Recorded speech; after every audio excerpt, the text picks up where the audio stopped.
রমজান মাসে 6টি মোটা দাগের ইবাদত নতুন করে যোগ হয়। এখন 6টি মোটা মোটা নতুন অতিরিক্ত ইবাদত, সেটা কি?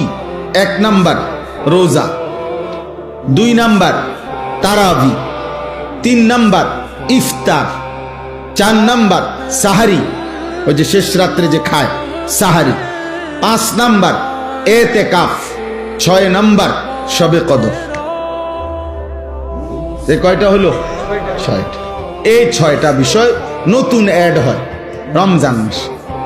রমজানকে উপলক্ষ করে মহান আল্লাহ পাক রব্বুল আলামিন আমাদের জন্য 1 মাস রোজা ফরজ করেছেন। ফামান শাহিদা মিনকুমুশ শাহরা ফালিয়াসুমহু। আল্লাহ তাআলা বলেন, প্রত্যেক ইমানদার, তোমাদেরকে বলছি, প্রাপ্তবয়স্ক, আকেল, বিবেকবান, পাগল, মস্তিষ্ক বিকৃতি নয়, এবং ইমানদার মুসলমান, বিবেকবান, প্রাপ্তবয়স্ক, তোমাদের প্রত্যেকের উপরে, পুরুষ বা নারী, যারাই রমজান মাস পাবে তাদের জন্য এই মাসের রোজা রাখা ফরজ।